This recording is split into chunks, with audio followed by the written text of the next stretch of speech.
Do you remember when YouTube looked like this? Or when Instagram had this? Or these? If so, congratulations!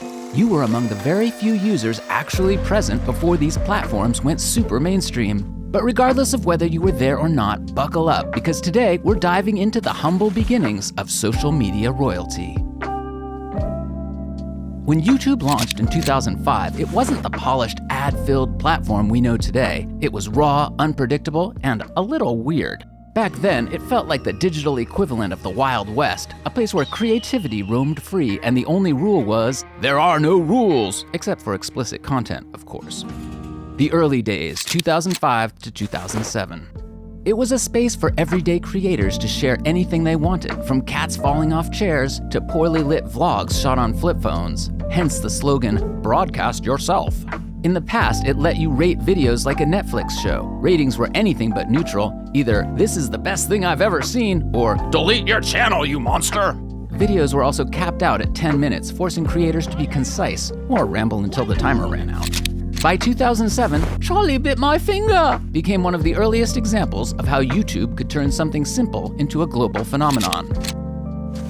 PewDiePie's first ever Minecraft video marked a humble start to what would become his legendary 2019 Minecraft revival, shaping an entire generation of gamers. And a yearly tradition called YouTube Rewind started as a celebration of the platform's biggest moments. Early rewinds were simple compilations that felt like genuine celebrations of creators, memes, and moments we all loved. The golden age of YouTube was around 2011 to 2013, becoming ground zero for trends like Nyan Cat, Cinnamon Challenge, planking, and Charlie the Unicorn, Psy's Gangnam Style, and of course the iconic Harlem Shake. YouTube's early success wasn't due to fancy features, it was the freedom. Anyone could upload anything, from funny pets to authentically weird viral moments like David After Dentist and the Numa Numa dance. Communities formed over niche topics, from makeup tutorials shot in bedrooms to let's plays of Happy Wheels on laggy PCs. This scrappy DIY charm made YouTube our digital playground. Before Facebook became the hub for marketplace listings and angry comment sections, it was a goldmine of browser games. For a few magical years, the platform wasn't just where you caught up with friends, it was your portal to some of the most iconic and addictive games of the early 2010s, with games like Farmville, Dragon City, and Shadow Fight, just to reel off a few names. What made Facebook gaming unique was how seamlessly it integrated with your social network. You would log in to find half your feed filled with updates like, your friend sent you a cow in Farmville, or Tom needs help building his Cityville skyscraper.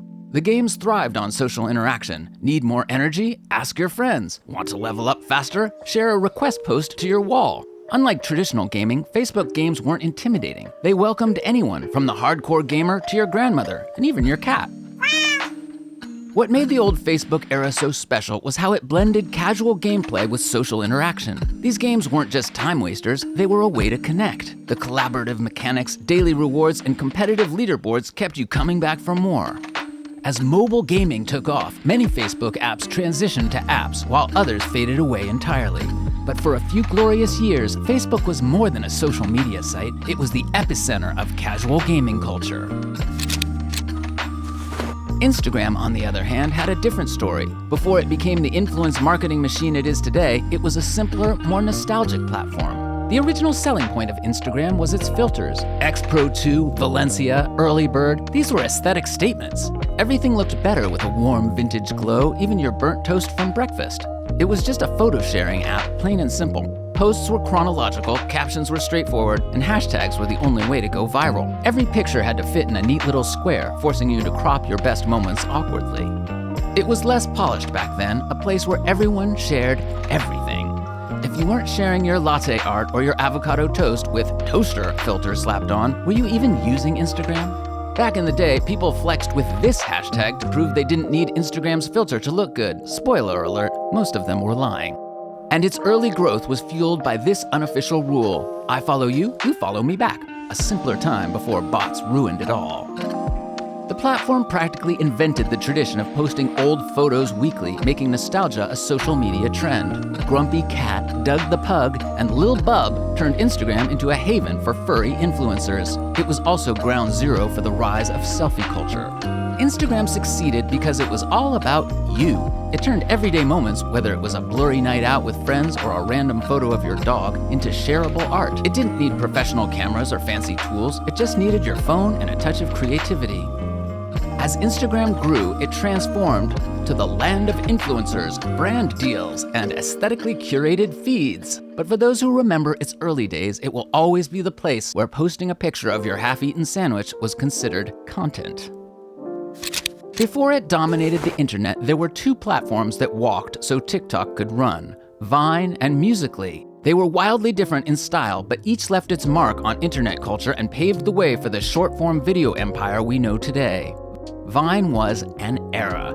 From 2013 to 2017, Vine creators proved that sometimes all you need is 6 seconds to become an internet sensation. "Do it for the Vine" became the ultimate rallying cry for impulsive, hilarious, and often ridiculous stunts. The time constraint forced creators to be snappy, creative, and straight to the point. No fluff, just punchlines giving us the best memes to date, such as, "Why are you running?" or "What are those?" which were all made popular through Vine. For a while, Vine ruled as the ultimate platform for bite-sized comedy, giving birth to creators who later became global stars like Logan Paul, King Bach, and Lily Pons. Its death in 2017 left a void in internet culture, but not for long. While Vine focused on quick humor, Musical.ly was all about music and performance. Launching in 2014, the platform became a haven for lip-sync enthusiasts, dance challenges, and over-the-top transitions. Most videos featured users syncing their favorite songs with dramatic hand gestures and head turns. If you weren't flipping the camera mid-shot, were you even Musical.ly-ing? It encouraged creativity with its easy editing tools and music integration. It wasn't about being funny, it was about vibes. And of course, we can't forget about Hit the Quan, the dance challenge that took over both Musical.ly and real-life school dances. Musical.ly was TikTok's direct ancestor. In 2018, it merged with TikTok, and the rest is history.